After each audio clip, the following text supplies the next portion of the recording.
Ok, gente, boa noite. Quem estiver assistindo em outro horário, bom dia, boa tarde. Sejam muito bem-vindos. Estamos na quinta aula desse curso Jesus, a Igreja, o Espírito Santo, e a gente continua falando bastante de Jesus. Como é bom falar de Jesus, né? Às vezes a gente pensa que conhece tudo e quando começa a aprofundar, vai ver que não conhece muita coisa ainda. Nós vamos conhecer o Senhor cada vez mais pelos séculos dos séculos, né? Vamos passar muito tempo aí para conhecer o Senhor melhor e é muita coisa, né? Deus é demais.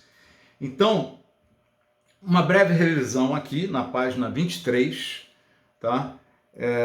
Nós vimos, né, estudamos que Jesus precisava encarnar, né, para entrar no planeta, tinha que ser pela porta legal, a porta de entrada, que é o ventre de uma mulher, né, entrar num corpo e fazer parte da raça humana, né? Ele tinha que ser um homem, né? E lembrando desses princípios de Deus, né, que são regras, são leis. É uma coisa interessante quando você começa a estudar mais a Bíblia, você vai entrando no detalhe, você vai ver que tem muitas questões legais que Deus trata, né? A queda do homem, o pecado, como é que trabalha com o pecado? Tem que fazer o sacrifício de animais, e aquilo ali mostrava para todos, né, para todo o povo de Israel, que Deus é um Deus santo, que o pecado é uma coisa muito ruim, é uma coisa extremamente destrutiva, negativa, né, e que destrói a vida do homem, destrói a sociedade em que nós vivemos. Então, você vê que é uma questão legal, né? E por questões legais, o plano de salvação, né, com Jesus foi estabelecido também de uma forma legal, que atendesse a todos os requisitos da lei de Deus, né? Não foi uma interferência direta, né? Quando Deus criou o homem, deu domínio para o homem, né? A terra Deus a deu aos homens, né? Quando Deus criou Adão, falou para ele, olha, domine, né, sobre todas as coisas, e entregou a autoridade sobre o planeta. E quando Adão caiu, se rendeu ao diabo, muita coisa foi estragada ao extremo, né? Então você vê que essa questão de autoridade, ela acompanha a Bíblia como um todo, né? Para quem já estudou o Apocalipse, quando você vai ver lá na vinda de Jesus, ele comparece, não é, com o ancião de dias, né? E ali ele recebe, como se fosse um julgamento propriamente dito, ele recebe autoridade efetiva sobre o planeta para vir ao planeta Terra e tomar posse, né? Abre-se um livro, que é uma escritura, né? Você olha todos os detalhes de uma escritura, né? Os selos de uma escritura daquela época, os selos antigos, né? E cada selo que abre tem alguns requisitos para que houvesse a posse da terra.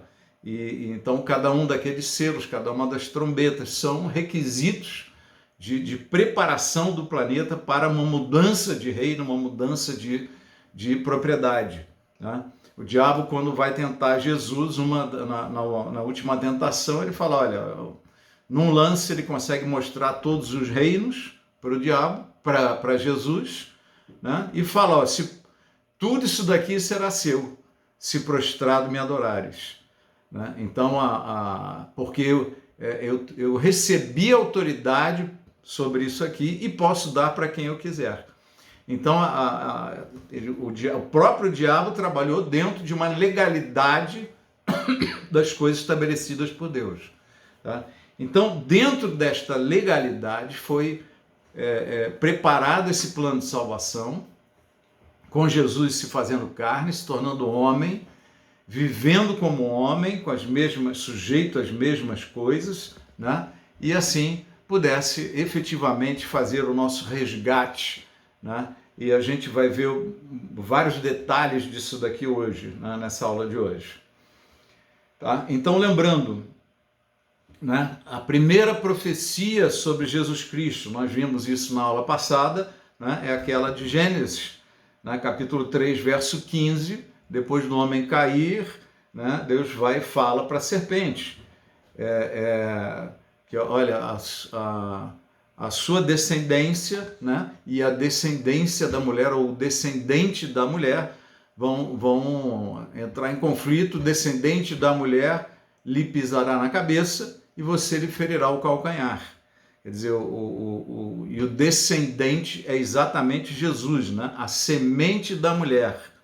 Então, quando Jesus veio, quando o anjo foi falar com Maria sobre a vinda de Jesus, o nascimento de Jesus, ele traz uma semente, que é a palavra de Deus, né? Então, essa semente é que foi semeada dentro da mulher. Jesus é a palavra, né? Então, a geração do corpo de Jesus, só para lembrar esses detalhes, né? A geração do corpo de Jesus é feita em duas bases, né? A semente, que é a palavra que o anjo trouxe, né? E a ação do Espírito Santo, né? O poder do Altíssimo revestiu Maria e ela pôde receber, pôde fecundar a Jesus. E no meio desse cenário, o que acontece? Você tem que ter a fé de Maria, né, com relação à palavra que foi semeada, e a entrega de Maria, né? Então, os milagres acontecem nas nossas vidas dessa mesma forma, inclusive o novo nascimento. É uma palavra que é semeada, nós aceitamos, nós acatamos, nós nos rendemos a essa palavra, né? E aí o Espírito Santo vem e, com o seu poder, ele faz o milagre, ele faz aquilo que nós estamos precisando também nas nossas vidas, né? Esse agir do Espírito de Deus. Tá? Então, só lembrando, isso daí também é uma revisão da aula passada, né? É importante ver que quando Jesus vira aquele ministério, né, do menino que nos nasceu e o filho que se nos deu, né, ele deixa de ser o menino que nos nasceu, que é o filho de Maria, né, e passa a ser o filho que se nos deu. Então, quando ele tem essa virada aos 30 anos de idade, que é onde, segundo a lei, né, de Moisés, as pessoas podem começar a servir, né, no sacerdócio. Jesus cumpriu até esse detalhe, e a Bíblia é clara em informar que foi um pouco depois de completar os 30 que Jesus começa o ministério, né? Um ministério que dura 3 anos, como tem que ser o sacrifício dos cordeiros, né? Esses 3 anos é o ministério do Cordeiro de Deus. E aí a gente vê essas passagens de Lucas 8, 19 a 21, que já começa a mostrar que Jesus, né, já tinha virado o clique, e a família precisava entender isso, né, que ele não era mais o menino que se nos deu, ele era agora o Filho de Deus, que estava sendo dado para a humanidade, né? Deus amou o mundo de tal maneira que deu o seu Filho unigênito. Então, Lucas 8, 19, a mãe e os irmãos de Jesus foram vê-lo, mas não conseguiram aproximar-se dele por causa da multidão. Alguém lhe disse: tua mãe e teus irmãos estão lá fora e querem ver-te. Ele lhe respondeu: minha mãe e meus irmãos são aqueles que ouvem a palavra de Deus e a praticam. Ele estava já se identificando: não, aqui é o Filho de Deus, aqui não é o filho do carpinteiro, aqui é o Filho de Deus. Eu já me apresentei para o mundo, né? Já passei pela tentação no deserto, já passei pelo batismo, já recebi a unção do Espírito Santo. A história agora é outra, né? Começa o ministério do Filho de Deus, né? Então você vê em João 12 também, 44, então Jesus disse em alta voz: quem crê em mim não crê apenas em mim, mas naquele que me enviou. Ele começa a falar do Pai. Quem me vê, vê aquele que me enviou. Eu vim ao mundo como luz, para que todo aquele que crê em mim não permaneça nas trevas. Se alguém ouve as minhas palavras e não lhes obedece, eu não o julgo, pois não vim para julgar o mundo, mas para salvá-lo. Isso a igreja precisa se lembrar disso daí com uma frequência absurda, porque nós esquecemos essa base do que Jesus veio fazer. Nós somos o corpo de Cristo na terra, nós temos que seguir esse trabalho. Nós não viemos para julgar, nós viemos para salvar. E a igreja é muito dura nos seus julgamentos. Isso precisa ser mudado, precisa ser transformado nas nossas vidas para que nós estejamos limpos, né, agradáveis ao Senhor na sua vinda, né, para que a igreja esteja pronta para recebê-lo. Como diz a epístola, uma das epístolas de Tessalonicenses. Né? Eu vim ao mundo... No verso 48, há um juiz para quem me rejeita e não aceita as minhas palavras. A própria palavra que proferiu condenará no último dia. Pois não falei por mim mesmo, mas o Pai que me enviou me ordenou o que dizer e o que falar. Sei que o seu mandamento é a vida eterna, portanto o que eu digo é exatamente o que o Pai me mandou dizer. Gente, isso é muito importante. Essa posição, esse posicionamento de Jesus, às vezes eu fico muito preocupado quando as igrejas, nossa visão, a nossa percepção do chamado, do mundo, a nossa. Olha como é que Jesus se manifestou. Ele é o eu sou. E nesse tempo na terra, o que ele falou aqui? Que eu falei exatamente o que eu recebi do meu Pai. Eu não falei por mim mesmo, mas o Pai que me enviou me ordenou o que dizer, o que falar. Será que não está faltando exatamente isso nas nossas vidas hoje? Né? Não é o que eu penso, não é o que a minha visão, a nossa missão, não. É falar exatamente o que o Pai mandou. É estar exatamente onde o Pai quer que eu esteja. É ser aquele homem, aquela mulher exatamente que Deus quer que a gente seja. Sem inventar moda, sem querer fazer coisas, nós não estamos aqui para falar de nós, estamos aqui para falar dele. É dele. O ministério é para ele.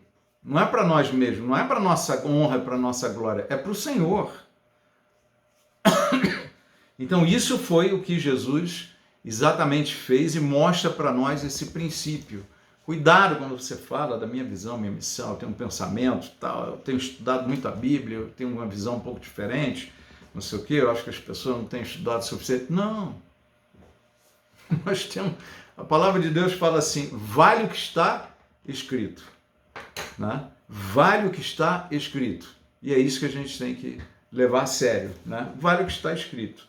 Não tem que reformar a Bíblia, atualizar a Bíblia, tem que reformar o que está fora da Bíblia.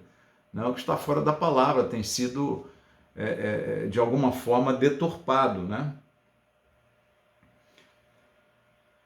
Veja, também dentro dessa linha, né, ainda nessa revisão, e a gente já acrescentando, agregando alguns detalhes aqui, né, em João 14, de 6 a 14, né, esse momento das bodas de Caná, né, que nós estudamos, tem coisas riquíssimas ali, né, nós vimos os dois significados desse primeiro milagre de Jesus, né, um é que a redenção não é com água, mas com sangue, né, ele já estava anunciando isso, e outro é que quando a alegria acaba num casamento, o Senhor está comprometido em resgatar, ele trabalhar em prol das nossas famílias, nos ajudar a superar as crises e poder seguir adiante.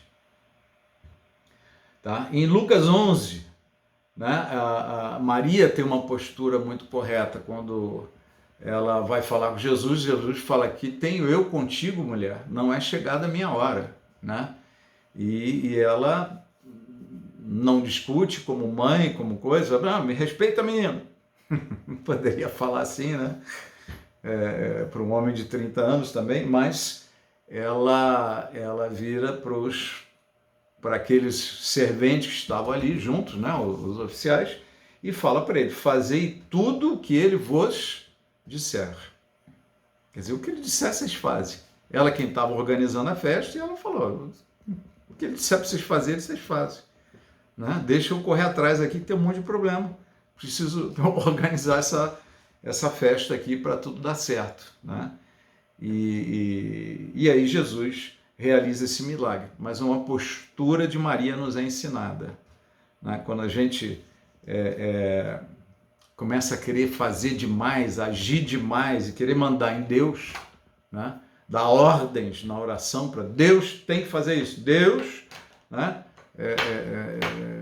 Me cura em nome de Jesus. É até um imperativo, não para a doença, mas para Deus. Né? Para Deus. E não é assim que funciona. Os imperativos podem ser para o demônio, podem ser para a enfermidade, pode ser, mas não para o Senhor. Né? Para o Senhor, Deus se agrada que você cobre dele o cumprimento da palavra dele? Sim, Deus se agrada. Tem inúmeras passagens na Bíblia sobre isso. Tá? Mas ninguém dando ordem. Então Maria quis chegar lá e Jesus mostrou, olha, não é assim. E aí o que ela faz? Fazei tudo que ele vos disser. Se submeter à vontade dele. Deixa ele falar, deixa ele comandar, deixa ele agir na sua vida, nas nossas vidas. Né? Deixa o Senhor fazer que o vinho aparece. Né? O vinho vai chegar. Mas se a gente ficar atropelando, não chega vinho nenhum. É sujeição ao Senhor, é rendição, é entrega. Né? E os milagres começam a acontecer. A gente estudou já o processo de formação do corpo, né, de Jesus. Eu já comentei aqui agora há pouco também, está nesse parágrafo aqui, ressaltando esse detalhe. Né? Jesus precisava de um corpo, porque ele, quando veio à Terra, ele já veio nascido de Deus. Então ele não precisava de outro novo nascimento, porque ele já veio nascido de Deus. Nós é que não éramos. Jesus então precisava de um corpo e aquele milagre foi feito gerando um corpo para o Senhor. Tá? Agora nós precisávamos de um espírito. Por quê? Porque quando Adão pecou, né? Adão e Eva pecaram, Deus falou, no dia que dessa árvore vocês comerem, certamente morrerão. Né? Eles não morreram fisicamente, mas o homem é corpo, alma e espírito, e morreu o espírito.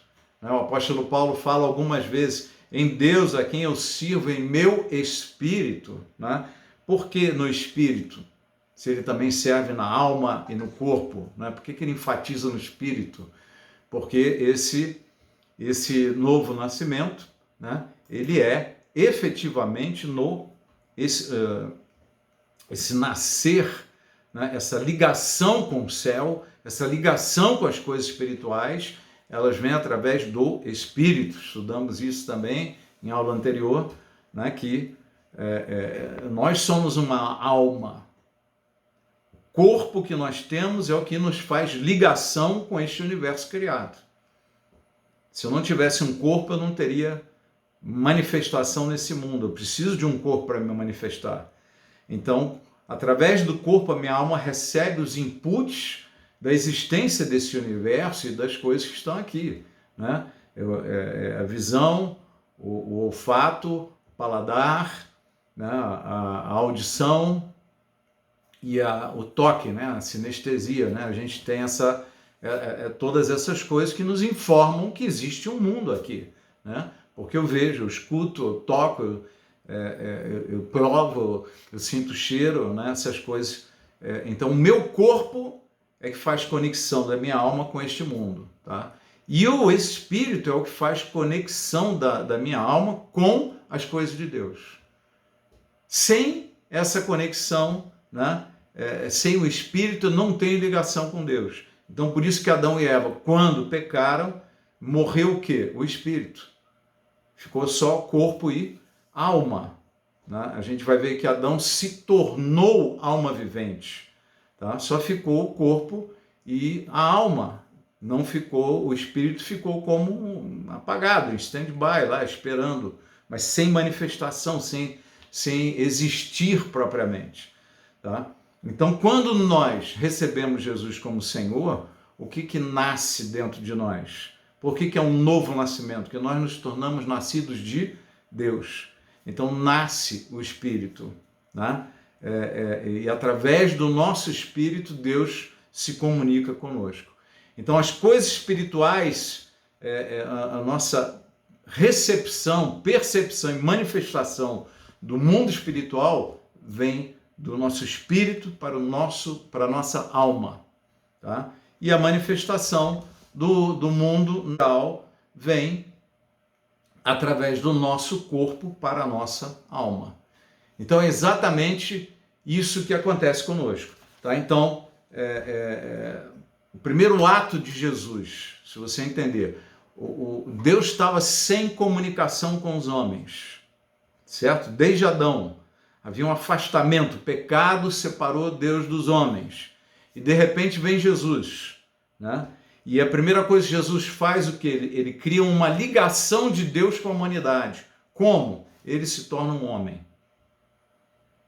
Então houve agora uma nova ligação. Deus agora tem um corpo.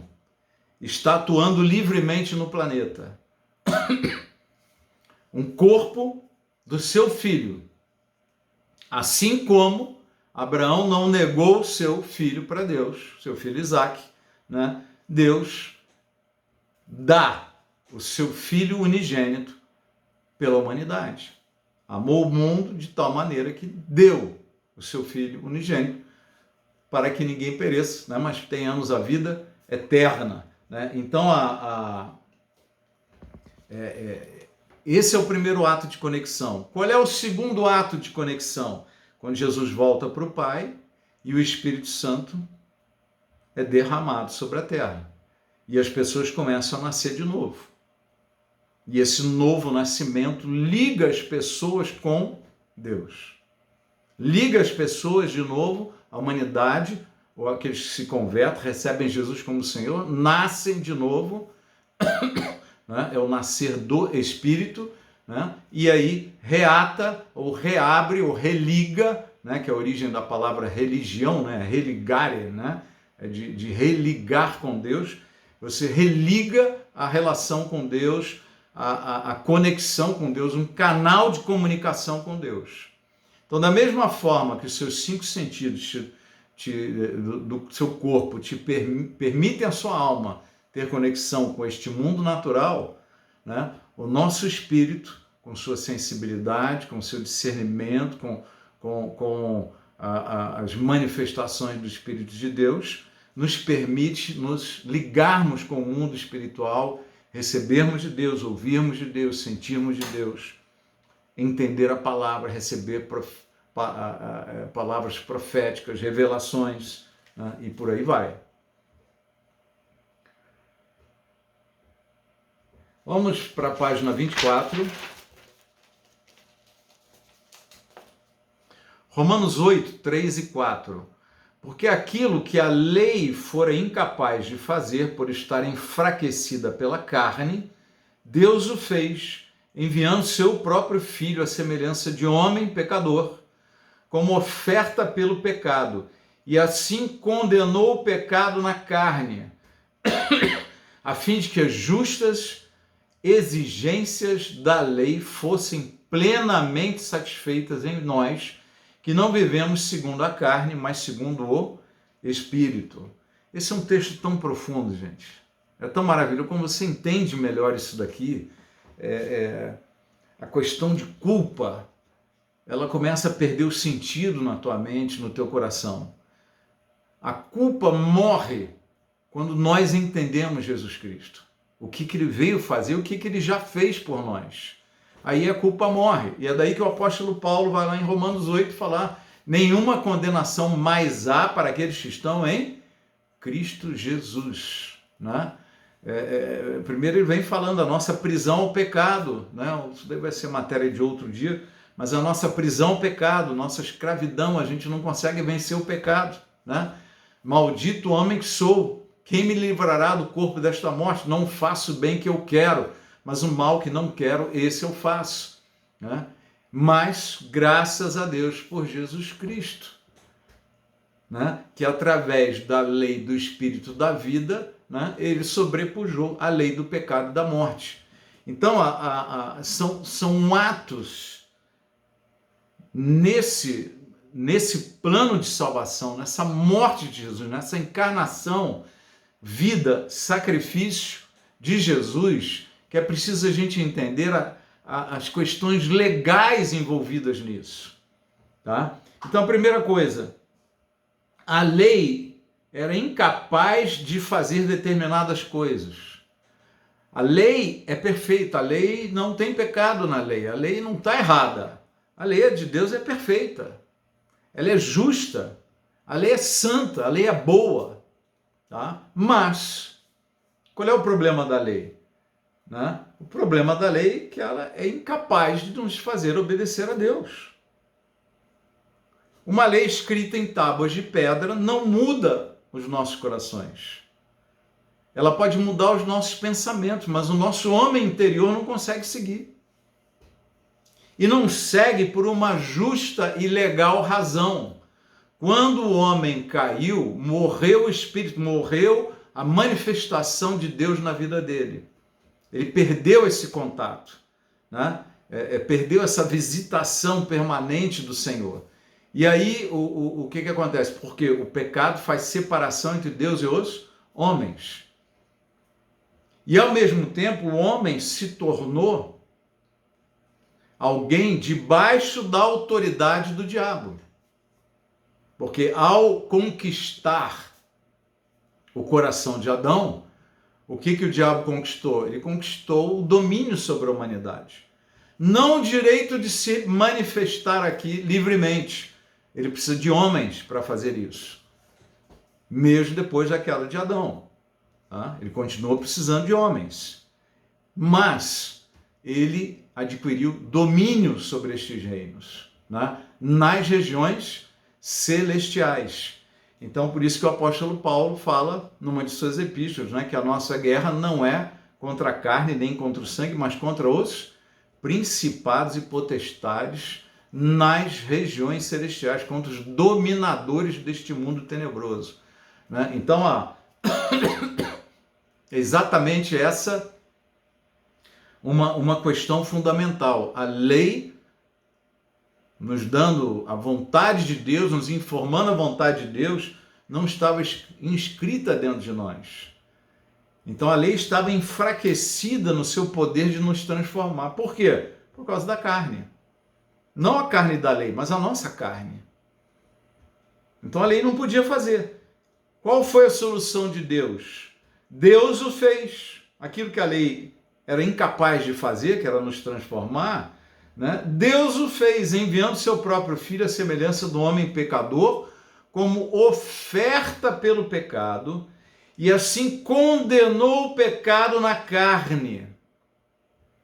Em que carne que o pecado foi condenado? Numa carne humana. Mas que carne foi essa? A de Jesus. O pecado dos homens foi condenado na carne do Senhor, a fim de que as justas exigências da lei fossem plenamente satisfeitas em nós, que não vivemos segundo a carne, mas segundo o Espírito.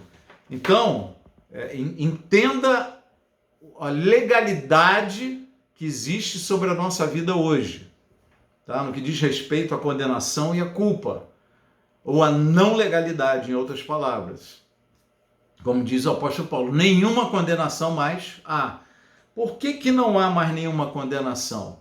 O que Deus fez para atender às exigências da lei?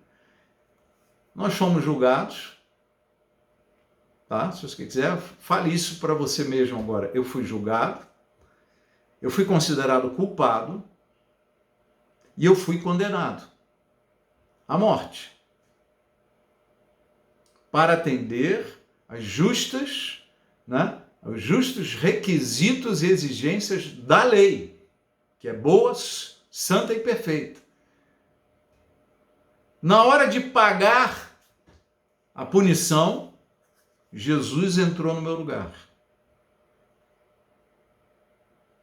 E quando eu entendo isso e aceito esse sacrifício pela minha vida, pelos meus pecados, pela minha história, pela minha escravidão ao pecado que eu estava, né? No momento que eu aceito isso daí, né, eu me encaixo legalmente nesse princípio, nesta obra de salvação. Exatamente no momento que eu entendo e me encaixo, eu recebo. Essa é a palavra que Deus me deu. Como Deus falou para Maria, Maria, né, vai nascer um filho assim, assim, assado e tal. Como é que vai nascer um filho se eu não tenho, não tenho relação com ninguém, nunca tive, né? O Espírito do Senhor virá sobre ti e tal. E aí o que ela fala? Sou serva do Senhor, seja feito em mim segundo a tua vontade, se cumpra a tua palavra. Tá? Então a mesma coisa é conosco aqui. Nós recebemos essa palavra do sacrifício de Jesus. Eu tenho que me encaixar nela. Eu tenho que crer nela. Ela é a semente que me liberta da culpa, que me liberta da condenação. Né? É a semente que quando Jesus morreu, qual foi o maior sinal de que isso daí aconteceu? Né? No templo tinha o Santíssimo Lugar, o Santo dos Santos. Lá só entrava o sumo sacerdote uma vez por ano, depois de banhos de sangue, sacrifícios de animais. Ele entrava e saía sozinho, no Santíssimo Lugar. Né? E o que aconteceu quando Jesus morre na cruz? Quando ele rende o Espírito e morre, né? Houve um terremoto e o véu do templo se rasgou de cima para baixo. O que Deus estava falando? Agora abriu acesso, vocês podem voltar a ter comunhão comigo. A liberdade que eu tinha com Adão voltou para vocês. A liberdade que eu tinha com Adão antes da queda de Adão, vocês têm comigo hoje. Vocês têm livre, como diz a Epístola aos Hebreus, vocês têm livre acesso ao santo lugar por meio do sangue de Jesus Cristo. Temos livre acesso ao Senhor. E Deus adquire livre acesso em nós. Porque a partir de então, o Espírito Santo, que não podia habitar no coração do homem, né, ele agora pode. Então, as pessoas que recebem Jesus como Senhor, né, creem na sua palavra, eles recebem a autoridade, o poder de serem chamados filhos de Deus. Por quê? Porque eles creram nessa palavra e se entregaram a ela. Ao se entregarem a ela, o que acontece? O Espírito Santo vem e gera em nós um novo nascimento. E eu volto a ser corpo, alma e espírito. Nós voltamos à triconia original da criação. Exatamente por quê? Porque a barreira de acesso com Deus foi rompida. Então, quando o diabo começar a te acusar, você está cheio de culpa na tua vida, cheio de coisas que você fez errado, não sei o quê. Gente, você acredita mesmo que o sangue de Jesus tem poder? Você entende a legalidade do derramar desse sangue? Você entende o que aconteceu nesse plano de salvação? Você entende as questões legais do mundo espiritual? Né? Aquilo que a lei fora incapaz de fazer por causa da carne, Deus fez, enviando seu próprio Filho, condenando o pecado na carne. Então nós já fomos julgados. Se o diabo ficar... Gente, quem é que coloca condenação na tua mente? Né? Quem é o acusador dos santos? É o diabo. Então, se você ficar se sentindo condenado, culpado, coisa, só tem uma coisa que limpa a nossa consciência de fato, em plenitude. Não é estar plenamente justo, porque isso a gente não consegue. Né? Estamos caminhando para isso. Mas não é a nossa realidade. É uma luta constante. Tá? Podemos conseguir, mas não é uma coisa que está acontecendo por aí.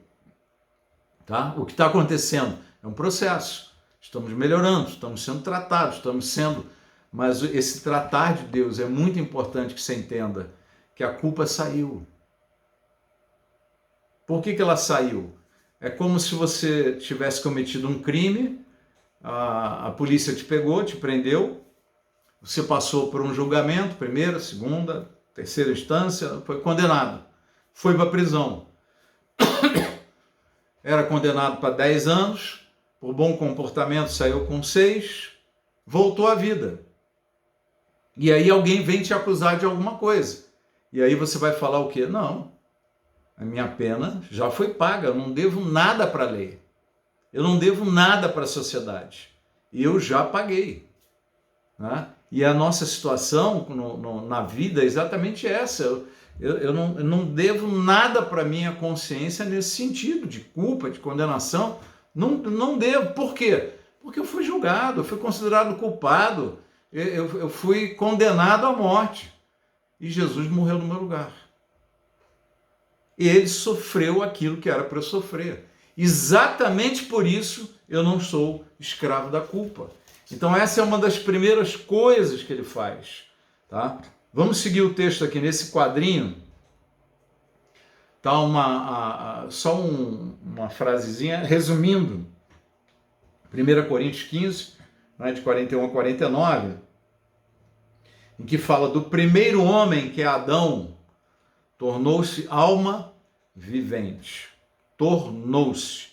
O último Adão, Jesus, espírito vivificante.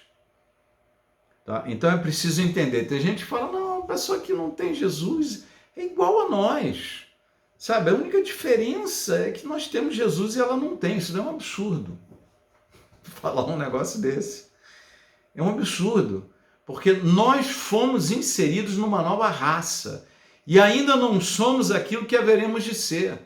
Mas nós não somos mais almas viventes.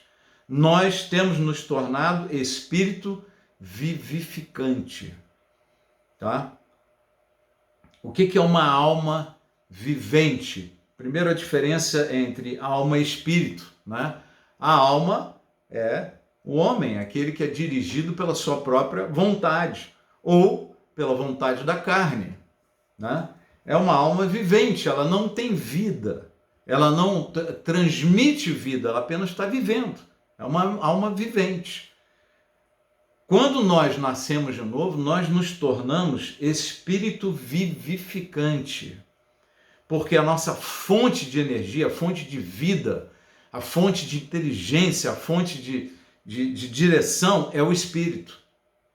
Tudo provém do nosso espírito e vem do espírito para a nossa alma. E essa manifestação do Espírito Santo dentro do nosso espírito, ela nos transformou em vivificantes. Tá? O que é vivificante? Aquele que dá vida, aquele que transmite vida. Então eu era apenas uma alma vivente dentro do planeta, como todo descendente de Adão. Ao nascer de novo, nós começamos a nos transformar no que será uma nova raça. Espíritos vivificantes, uma nova raça. A gente vai aprofundar esse assunto nessa aula de hoje. Bom, Gênesis 2:16 está escrito assim: o Senhor Deus ordenou ao homem, coma livremente qualquer árvore do jardim, mas não coma da árvore do conhecimento do bem e do mal, porque no dia em que dela comer, certamente morrerá. A gente já falou sobre isso, né, que é a morte do espírito. Eu não vou me alongar aqui de novo, né? E aprendemos também em aulas anteriores que o sangue de bodes e de touros não tiram o pecado, né? Eles abriam uma condição provisória para o homem poder ter algum relacionamento com Deus ali começou no deserto, né?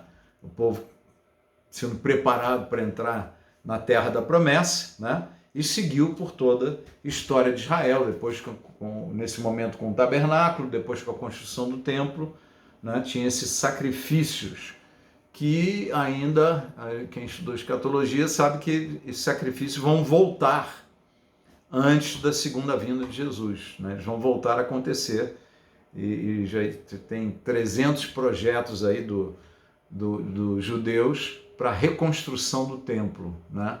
E até os mesmos animais que eles faziam os sacrifícios, os elementos do templo, eles já têm, talvez tenham até todos já com eles, né? Resgatados. Então isso daí vai acontecer, tá? Aí vem um texto que a gente vai aprofundar agora, um texto longo aqui de Romanos 5, a partir do verso 12. Ele faz um paralelismo entre Adão e Jesus. Tá? A gente já viu em 1 Coríntios 15 que Adão, alma vivente, né? E o último Adão, Jesus, é um nome que eles deram para Jesus, o último Adão. Por que o último Adão? Porque ele é o primeiro de uma nova espécie. Que espécie? Espírito vivificante. E aqui a gente vai continuar seguindo nessa diferenciação.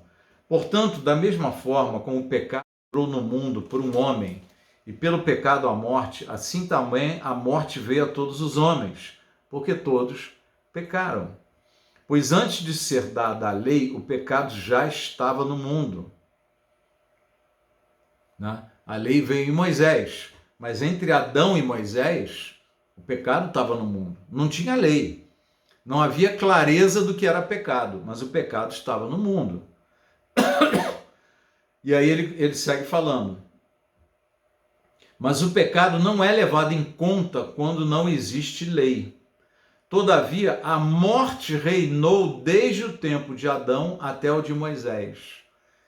Quer dizer, não tinha pecado, mas já tinha a morte. Quer dizer, não se levava em conta o pecado, né? Porque não tinha lei dizendo que pecado é pecado e que ao pecar você está infringindo a lei de Deus e tal, porque não tinha a lei de Deus, tá? Então não havia clareza sobre isso, mas já a morte já tinha vindo sobre a terra, sobre os homens, né? Então de Adão até Moisés reinou a morte. A morte reinou desde o tempo de Adão até o de Moisés, mesmo sobre aqueles que não cometeram pecado semelhante à transgressão de Adão. Tá? E aí ele vai aprofundando qual era um tipo daquele que haveria de vir. Adão era um tipo de Jesus. Ele não era o próprio Senhor, ele era um tipo do Senhor. Um tipo por quê? Porque é o primeiro de uma espécie, primeiro de uma raça. Então ele era um tipo de Jesus. Jesus é o último Adão e é o primeiro espírito vivificante. Ele é o primeiro de uma nova raça. Tá? Por isso que Adão era um tipo de Jesus, daquele que haveria de vir. Entretanto, não há comparação entre a dádiva e a transgressão, pois se muitos morreram por causa da transgressão de um só, muito mais a graça de Deus. Gente, esse texto tem muito mais coisa do que eu vou falar aqui agora, mas é que eu vou focar naquilo que a gente está ministrando nesse momento, tá bom? Então não há comparação entre a dádiva e a transgressão. A dádiva é muito maior do que o peso da transgressão. O crente que vive amarrado em culpa, ele não entendeu ainda esse fato, de que a dádiva da graça de Deus, da oferta de Jesus no nosso lugar, é infinitamente maior do que a transgressão, né? Pois se muitos morreram por causa da transgressão de um só, muito mais a graça de Deus, isto é, a dádiva pela graça de um só homem, Jesus Cristo, transbordou para muitos. Por causa de Adão, muitos morreram. Por causa de Jesus, muitos viveram. E vivem e viverão.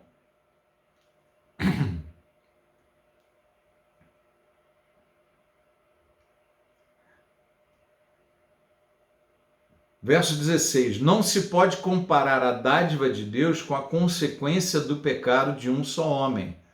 Pois, por um pecado veio o julgamento que trouxe condenação, mas a dádiva decorreu de muitas transgressões e trouxe justificação. Tá? Então o pecado começou em Adão e se espalhou pela terra toda, né? A dádiva da graça de Deus, ela começa em Jesus e se espalha por toda a terra, cobrindo multidões de transgressões. trazendo justificação, tá? Justificação. O que é justificação? É diante da condenação da lei, nós fomos justificados. O diabo está te acusando, você fala, diabo, eu sei que você está certo, eu errei mesmo. Eu sou culpado do que aconteceu, né?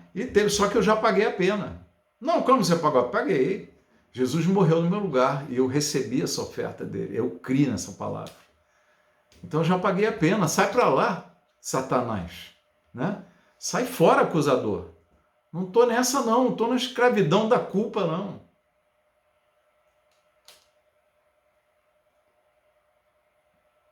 No verso 17, se pela transgressão de um só a morte reinou por meio dele, muito mais aqueles que recebem de Deus a imensa provisão da graça. Olha as frases. Muito mais, tá? A graça é muito mais que o peso do pecado. Tá? Se pela graça reinou a morte, então muito mais aqueles que recebem de Deus a imensa provisão da graça e a dádiva da justiça. Quer dizer, a justiça não é diante da lei, né? Não é porque eu estou agindo com justiça. Não, a minha justiça é uma dádiva de Deus. Você entende isso?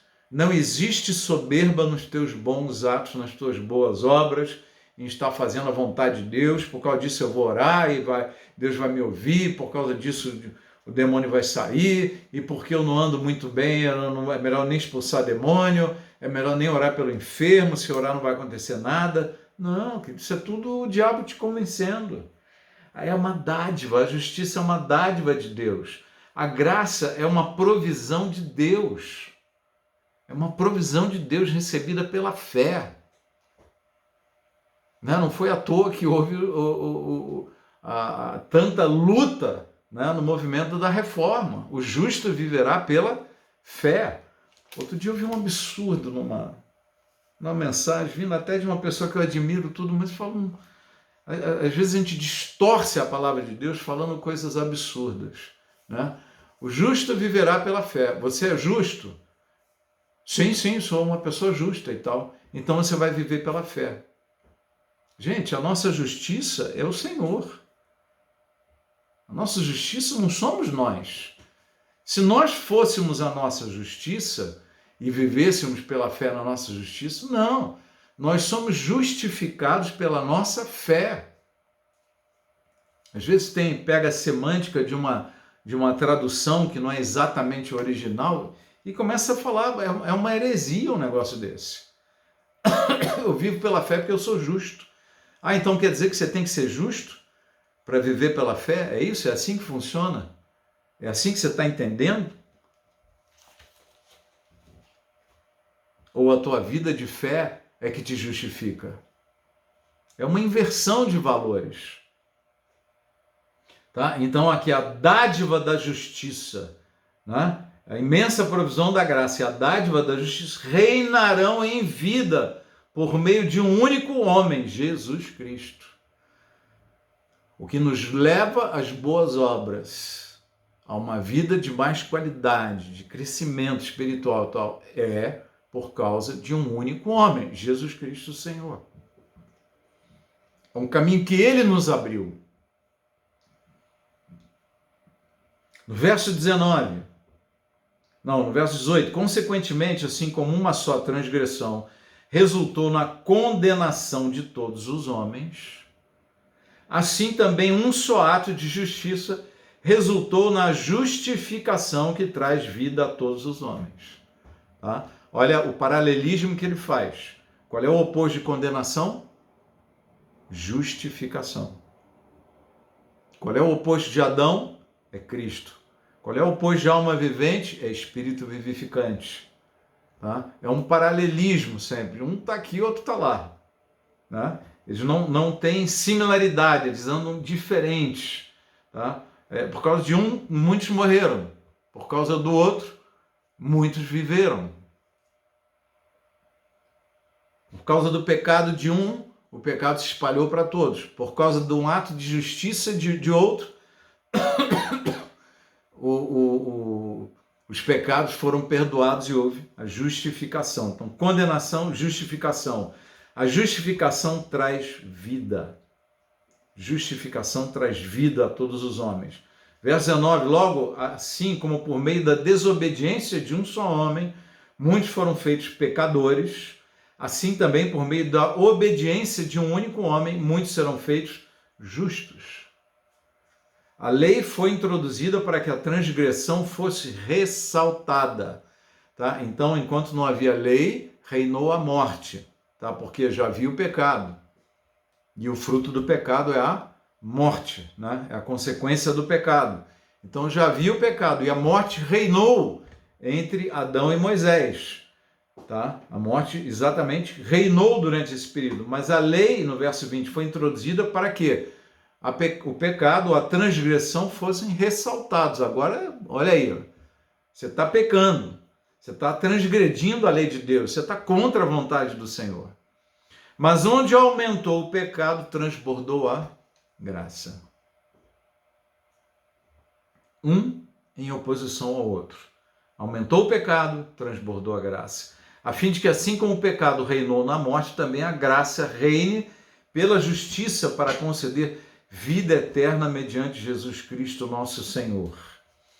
Queridos, esse texto aqui eu li como preparação para a gente absorver outras verdades bíblicas muito fortes. Imagine Jesus, depois da ressurreição, ele vai, ministra aos homens, né, aos discípulos, passa lá uns dias com os discípulos, né, tinha ficado um tempo no Hades, ministrou lá, não vou entrar nesses detalhes aqui hoje, ele ministrou no Hades, e ele ressuscita, né? Por que ele ressuscita? A palavra de Deus diz que ele não poderia ser detido pela morte. Por que Jesus não podia ser detido pela morte? Qual foi a diferença entre Jesus e todos os outros homens? Tá? Qual é a causa e a legalidade da morte? A morte vem por causa do pecado. No dia em que dela comer, certamente morrerás. Quando Adão pecou, a morte começou. E ele começou a envelhecer e depois morreu na carne também. Perdeu o seu corpo. Ficou só uma alma no Hades. Ou no seio de Abraão. Então entenda essa questão, né, de Jesus. Quando ele sobe aos céus, quando Jesus saiu do céu, ele era Deus, plenamente Deus. Ele abre mão de muitas coisas, se esvazia de si mesmo, da sua divindade, e se faz carne, viveu a semelhança dos homens, como homem. A morte não poderia detê-lo, porque Jesus não pecou. Se ele tivesse pecado, ele seria detido pela morte. Mas ele não pecou. Jesus simplesmente nunca pecou.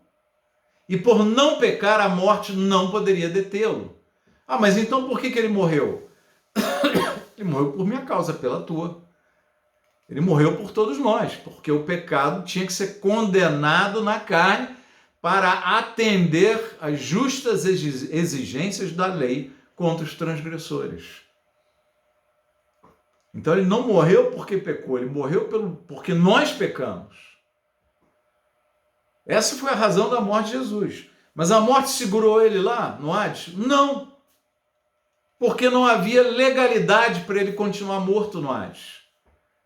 Não havendo legalidade, o que acontece com Jesus? O Pai, o Espírito Santo e o próprio Jesus, você vai ver os 3 textos na Bíblia, né? Jesus levantando ele mesmo da morte, você vê o Pai ressuscitando o Filho, e você vê o Espírito Santo, o poder da ressurreição do Espírito Santo que ressuscitou Jesus dentre os mortos, é o mesmo poder que nos ressuscita, né, que está disponível para nós hoje, fala o apóstolo Paulo em uma de suas epístolas. Então, entenda, Pai, Filho e Espírito Santo. Os três participaram dessa ressurreição. Aquele que não peca não morre. Ele não havia legalidade para que a morte fosse mantida no corpo de Jesus. Por isso ele ressuscita. Porque essa é a legalidade bíblica, né, do Senhor.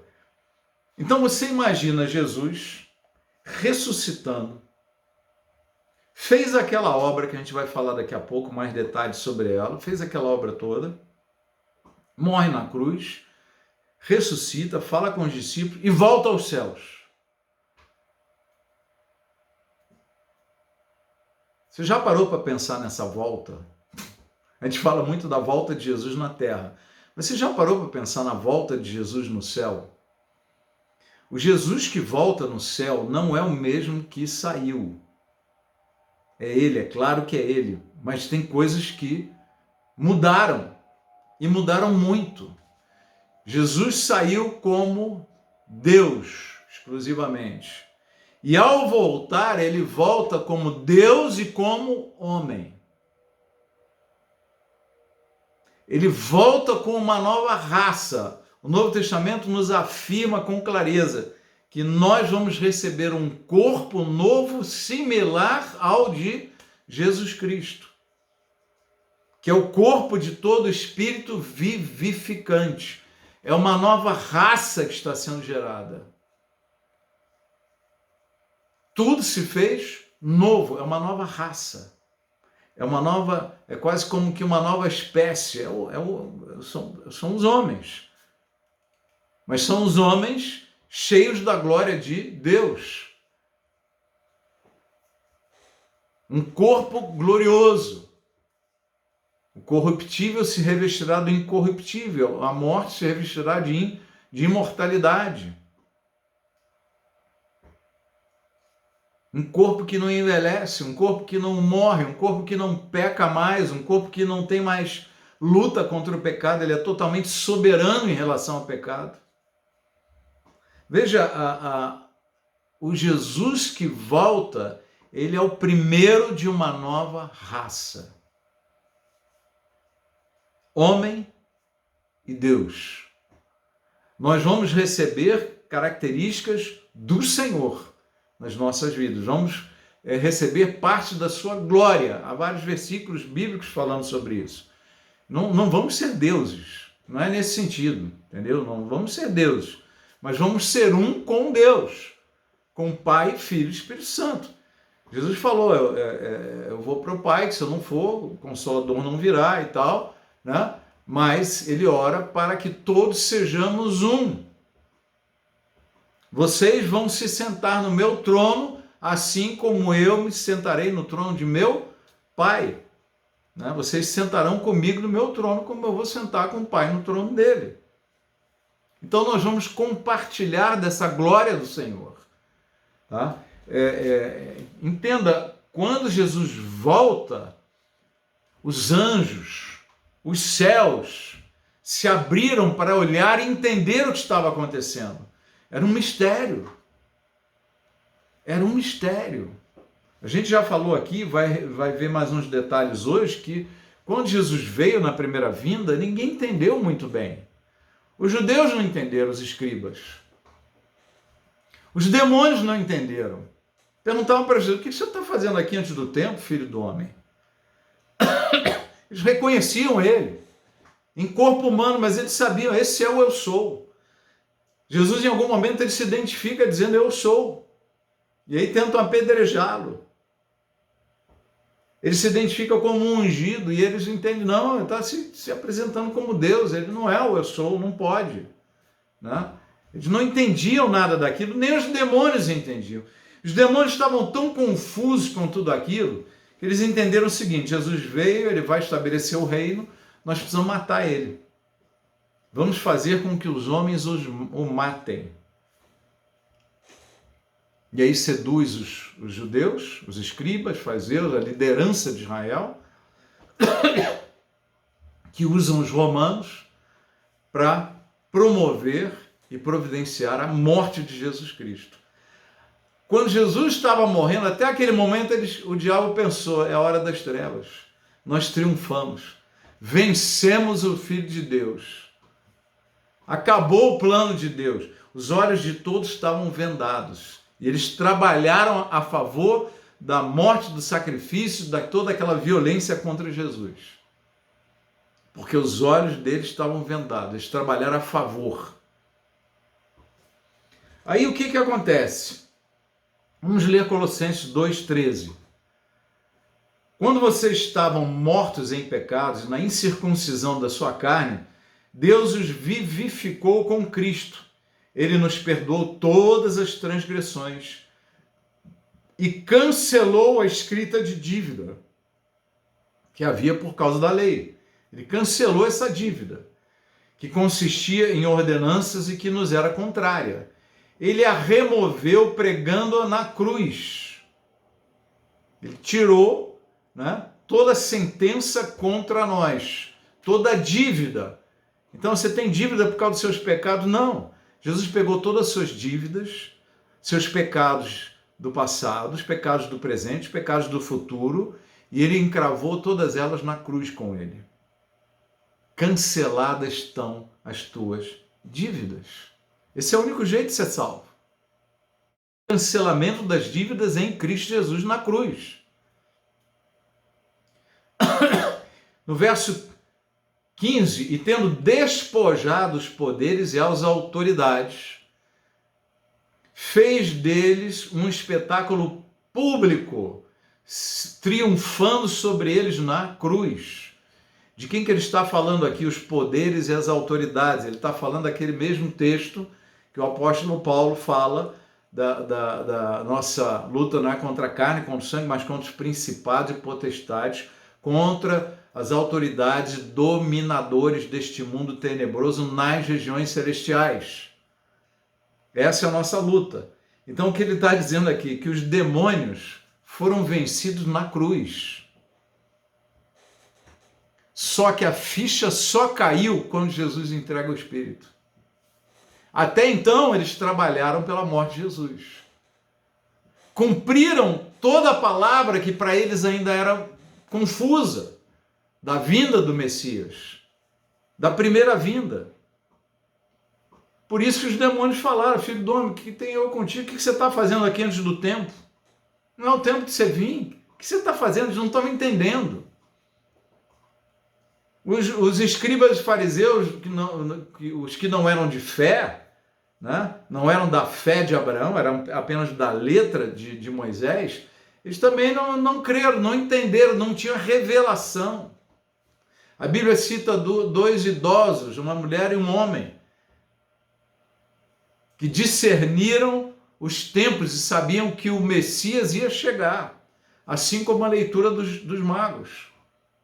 Magos, entre aspas, né? Os dois reis lá, que alguns falam que são três, né? Mas o que está escrito são dois. Não tem essa...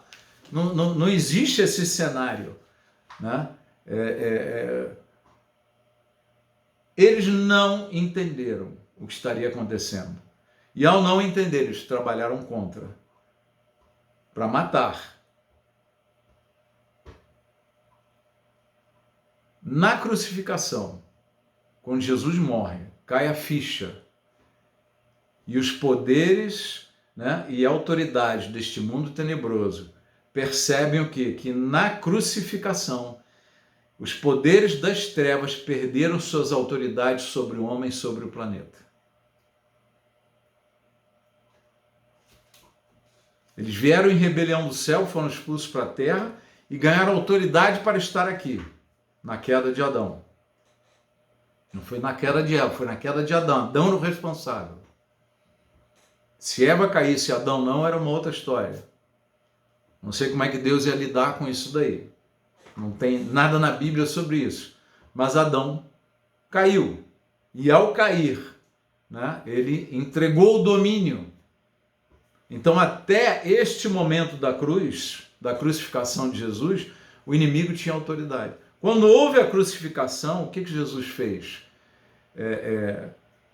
O fruto do pecado, ou o salário do pecado é a morte. mas ele condenou o pecado na cruz. Ele cancelou a dívida. Então a morte não teria mais poder sobre os homens.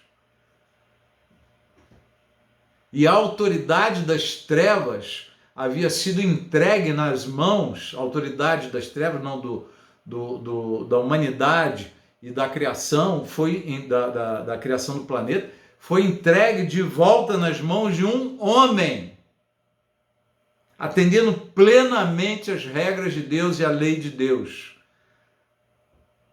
Jesus se fez homem, pagou o escrito de dívida, pelo pecado de um, a transgressão veio a todos, e pelo ato de justiça de outro, a dádiva da graça de Deus e do perdão dos pecados foi oferecida, distribuída, disponibilizada a todos.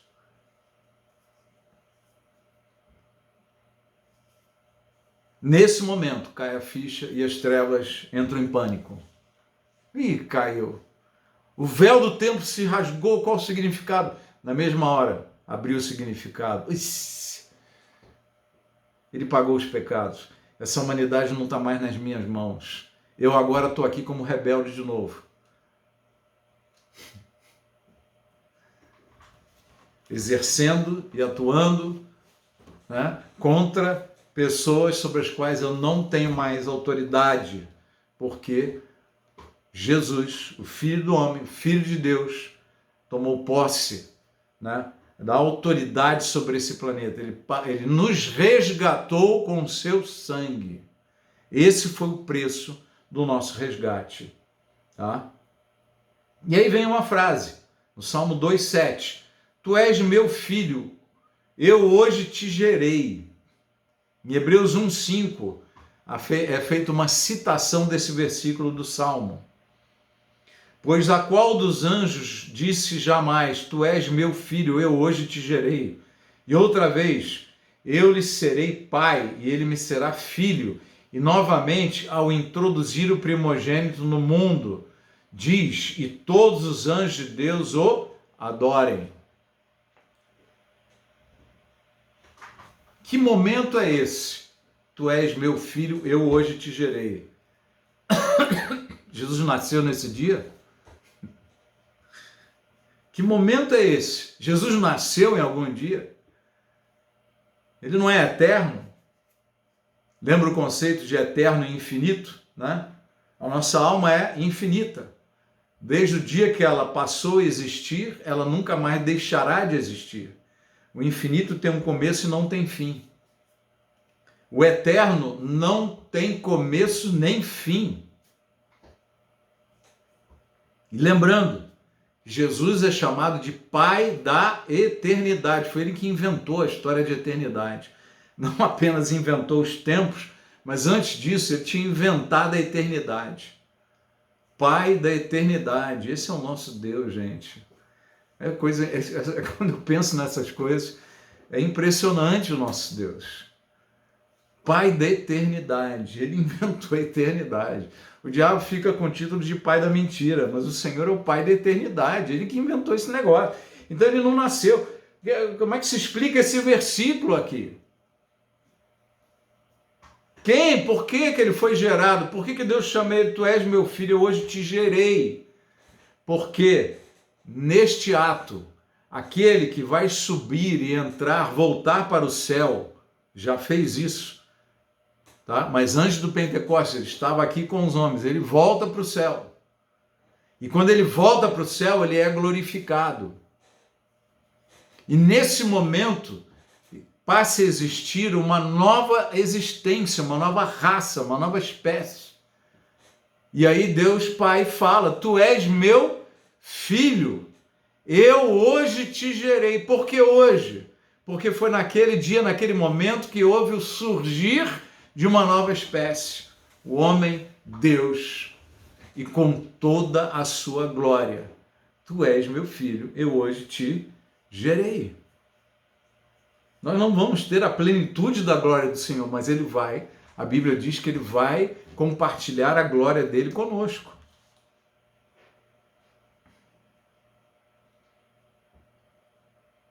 Entenda, em nome de Jesus. Entenda.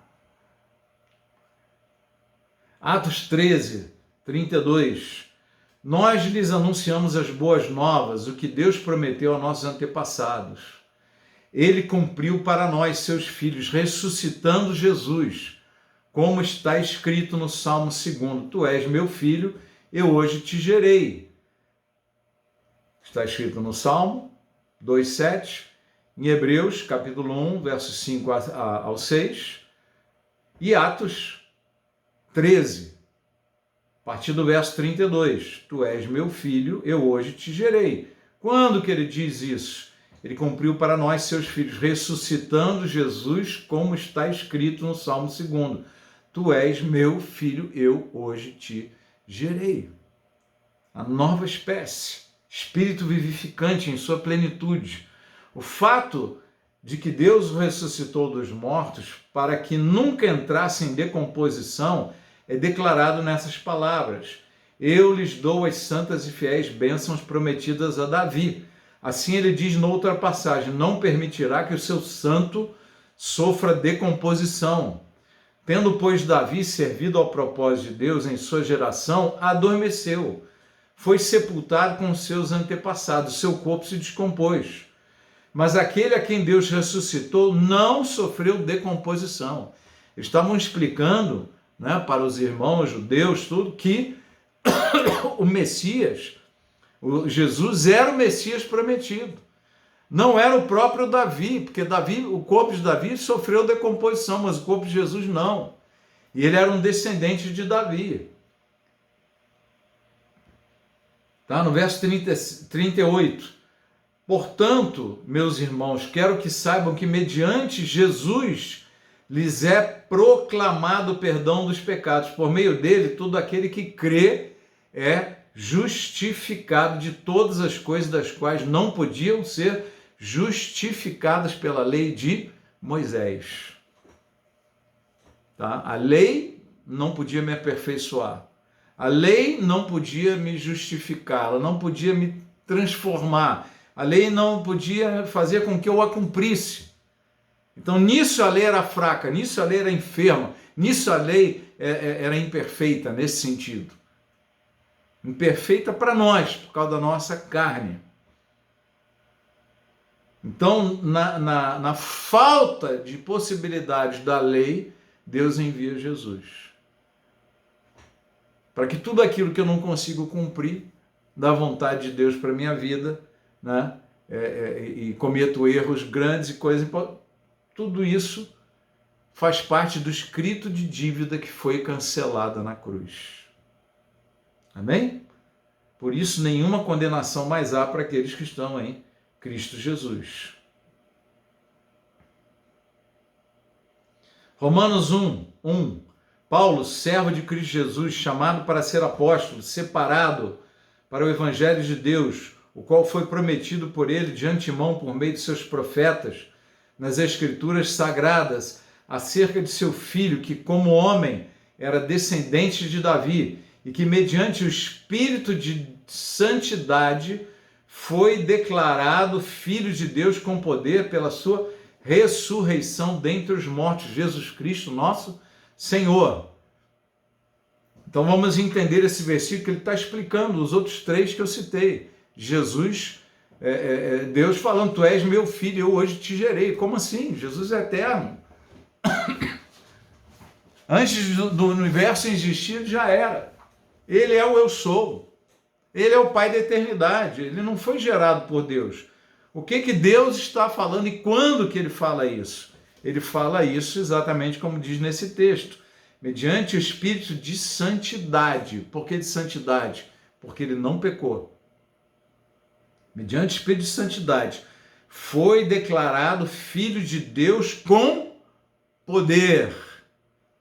Filho de Deus com poder, pela sua ressurreição dentre os mortos. Então, quando é que Deus declara essa frase?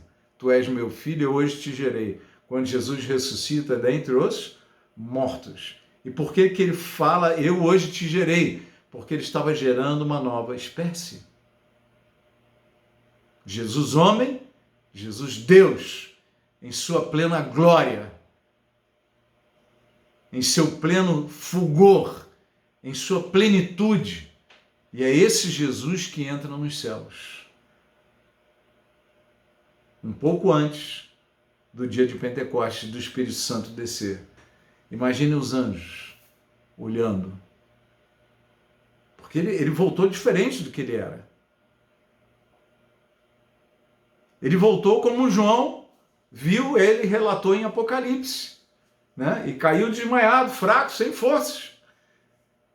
Ele que viveu 3 anos colado em Jesus. Viu Jesus ressurreto, mas não viu Jesus glorificado. Esse que entrou nos céus e os anjos, né? Todos os anjos o adorem. Né? Imagina essa volta de Jesus para o céu, a nova espécie, a nova raça, né? E ele é chamado, ele deixa de ser chamado de unigênito e passa a ser chamado de filho primogênito, quer dizer, o primeiro dentre muitos. Primogênito é primeiro, unigênito é único, único gene, e o primeiro gene, primeiro dentre muitos, porque nós vamos assumir exatamente essa raça, essa nova espécie, espírito vivificante. Nós temos sido transformados, o Espírito de Deus está sobre nós, mas ainda não se manifestou aquilo que nós seremos. E quando ele se manifestar, nós seremos semelhantes a ele. Homens cheios da glória de Deus, não deuses. Homens completamente ligados com o Pai, com o Filho e com o Espírito Santo. Corpo incorruptível, que não peca mais, não se corrompe mais, glorioso.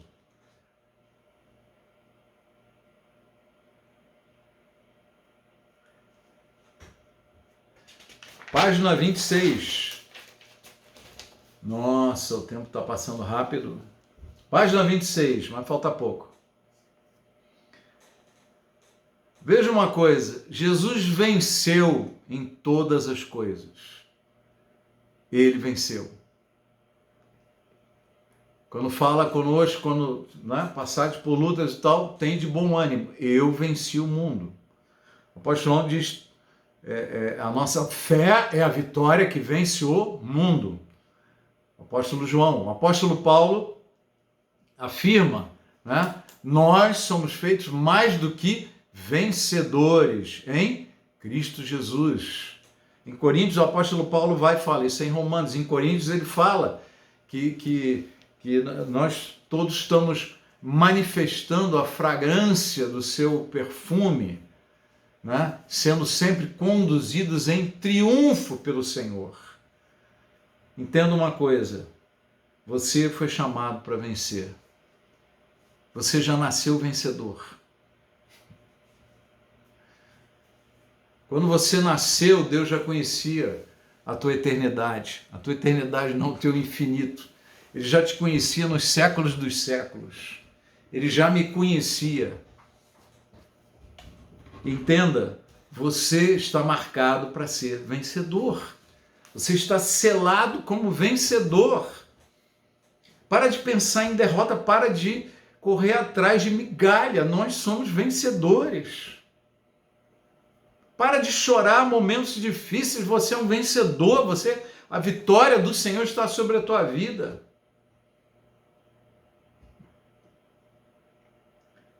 Provérbios 21, verso 31, prepara-se o cavalo para o dia da batalha, mas o Senhor é que dá a vitória. Salmo 121, 1, levanto os meus olhos para os montes e pergunto, de onde me vem o socorro? O meu socorro vem do Senhor, que fez os céus e a terra. O rei Davi, depois quem tiver a curiosidade, leia 2 Samuel 8, de 1 a 15, Deus conduziu Davi vencedor em todas as suas batalhas. Todas as guerras, Davi foi vencedor. 1 Coríntios 15, 54, quando, porém, o que é corruptível se revestir da incorruptibilidade, e o que é mortal de imortalidade, então se cumprirá a palavra que está escrita: a morte foi destruída pela vitória. Repita comigo: pela vitória. Onde está a morte, a sua vitória? Onde está a morte, seu aguilhão? Porque na cruz de Jesus a morte foi vencida. O aguilhão da morte é o pecado, e a força do pecado é a lei. Mas graças a Deus que nos dá a vitória por meio de nosso Senhor Jesus Cristo. Atendeu a lei, morreu em nosso lugar, cumpriu a pena, cancelou a dívida. Hebreus 2,14, portanto, visto que os filhos são pessoas de carne e sangue, ele também participou dessa condição humana, para que por sua morte derrotasse aquele que tem o poder da morte, isto é, o diabo. Então entenda, veja aqui um versículo bem claro, na carta aos Hebreus, em que diz: quem é que tinha o poder da morte? Tinha, tá? É o diabo. Mas o que Jesus fez? Nos libertou, né? Ele derrotou aquele que tem o poder da morte e libertou aqueles que durante toda a vida estiveram escravizados pelo medo da morte. Pois é claro que não é a anjos que ele ajuda, mas aos descendentes de Abraão. Por essa razão era necessário que ele se tornasse semelhante a seus irmãos em todos os aspectos. Por que razão era necessário? Para que ele morresse em nosso lugar, como um de nós. Para que ele passasse a vida inteira sem pecado. Por isso ele tinha que ser semelhante a nós. Então, na autoridade, né, do Filho de Deus, é que ele fez essas coisas. Exatamente na autoridade do Filho de Deus. Tá? No poder do Espírito Santo. A gente já ministrou sobre isso, mas é sempre bom lembrar. Então, Filipenses 2,5. Seja a atitude de vocês a mesma de Cristo Jesus. Né? E que,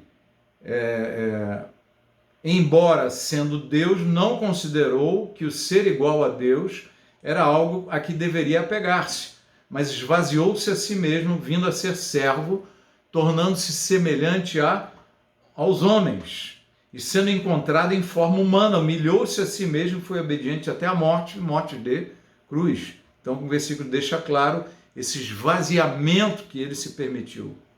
Tá? Isaías 53, de 1 a 7, nós vamos ver esse texto aqui falando do quê? Quem creu em sua mensagem? Né? A quem foi revelado o braço do Senhor?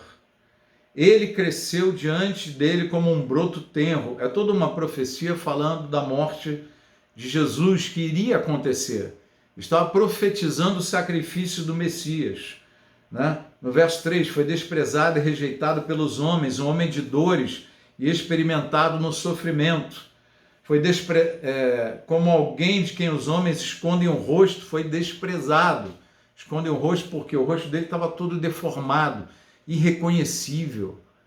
Ficou inchando, a noite inteira tomou um monte de pancada, uma cruz, né, de espinhos, uma coroa de espinhos na cabeça dele, e quanto mais a cabeça inchava, mais os espinhos entravam. E a cabeça inchava e mais entrava, a infecção se distribuindo pelo rosto, tudo, o rosto deformado, ninguém reconhecia mais ele. Quem é esse aí? Não dá para reconhecer, não dá para ter certeza de quem ele é. Né? Então, e nós não o tínhamos em estima, certamente ele tomou sobre si as nossas enfermidades. Veja, Isaías é um profeta para a nação de Israel, ele estava falando aqui. Nós, os judeus, ele está profetizando a rejeição. Né?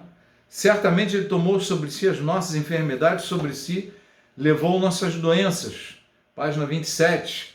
Contudo, nós o consideramos castigado por Deus atingido e afligido.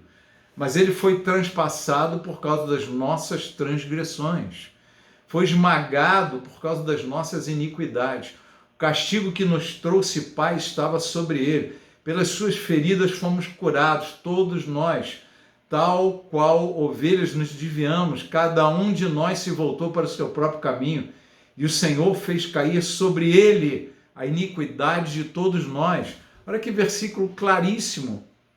É uma coisa clara, isso está no Antigo Testamento, é para dizer, olha, o Messias vai fazer isso. É exatamente isso que o Messias vai fazer. Ele foi oprimido e afligido e, contudo, não abriu a boca, como um cordeiro foi levado para o matador e como uma ovelha que diante dos seus tosqueadores fica calada, ele não abriu a sua boca. Por que ele não abriu a boca? Porque ele era culpado? Não, mas porque ele estava pagando pela nossa culpa. Então ele não tinha que se defender, eu não tenho que me defender, eu estou aqui pagando pela culpa dessa turma toda que vem por aí, que já veio e que está aqui agora. Eu estou pagando pela culpa de todos. Eu estou abrindo um novo e vivo caminho para Deus. Um novo acesso. Gente, entenda o que aconteceu nesse ato de Jesus. Nós éramos escravos do pecado. Hoje, a gente vai estudar mais a fundo isso para frente. Nós não somos mais escravos. Não somos mais escravos do pecado. Ele nos libertou, tá, da escravidão do pecado. Então, não diga nunca, eu não consigo vencer isso aqui, porque isso está só na sua cabeça. Você tem que começar a declarar e colocar na sua cabeça aquilo que é a fé em Jesus, aquilo que Deus já fez na minha vida e na tua vida. Isso é o que nós temos que declarar, você entende isso? Isso tem que ser a nossa declaração. Eu não sou escravo do pecado, eu posso vencer o cigarro, posso vencer as drogas, eu posso vencer a pornografia, a masturbação, eu posso vencer o nervosismo, o espírito de briga, de discussão, eu posso vencer esse espírito de fofoca, essa tendência à discussão, a dificuldade de relacionamento, eu posso vencer as lutas no meu casamento, na minha vida, no meu relacionamento com meus filhos, com meus pais. Eu posso vencer porque eu fui feito mais do que vencedor em Cristo Jesus. A vitória está determinada da minha vida. Tá? Então isso é a palavra de Deus, é nisso que a gente tem que crer e declarar. Declarar. Porque essa libertação já aconteceu. Ele levou sobre si as nossas doenças. Eu tenho que declarar saúde divina e não doença. Ah, porque a minha alergia, a minha dor no seu corpo, você tomou posse dela, meu irmão, joga fora. Se livra dela, porque ela não é mais tua. Se ele já levou sobre ele essas doenças, se ele levou sobre ele as feridas, nós podemos ser curados. Pelas suas feridas nós fomos curados. Você não é escravo do pecado, você luta contra o pecado. Essa é a situação atual. O seu corpo não é incorruptível, ele pode ser corrompido, mas você não é mais escravo. Ok? O escravo não consegue lutar. Não, você foi liberto da escravidão. Hoje você tem um inimigo. A carne, o diabo e o mundo. Acabam sendo inimigos nas suas culturas, nas suas visões, nas suas expressões, tá? Fica para nós esse exemplo de Jesus. Tiago 4,6. Antes ele dá maior graça, pelo que diz, Deus resiste aos soberbos, mas dá graça aos humildes. O orgulho do homem humilha, mas o de espírito humilde obtém honra. Bem-aventurados mansos, porque herdarão a terra. Tenha mais ousadia em brigar, em lutar, tá? Não pelos seus direitos, porque isso é arrogância. Tenha mais ousadia em lutar pelos seus direitos espirituais. Minha vitória sobre o pecado, o meu aperfeiçoamento como homem, como mulher de Deus, a minha cura do corpo, a cura da minha alma, a vitória sobre a angústia, sobre a tristeza, sobre a depressão, sobre a ansiedade, né? Essa é a nossa luta, é aí que a gente tem que ser ousado e não em defender os direitos. Gente, o Senhor já nos deu a vitória. E lembra como é que funciona isso? Você crê, Você ouve a palavra, recebe ela, crê nela e se rende a ela. E aí vem o Espírito Santo e faz a obra. É assim que a coisa funciona. Deus te abençoe tremendamente, dê crescimento, sabedoria. Você que vai ouvir aí depois pela gravação, né? Que Deus te enriqueça a alma, o seu coração, a sua fé. Se deixe ser transformado por essa mensagem, em nome de Jesus Cristo. Se tu uma bênção, tá? Deus é contigo e a vitória está determinada na sua vida. Forte abraço a todos, Deus abençoe, a paz do Senhor.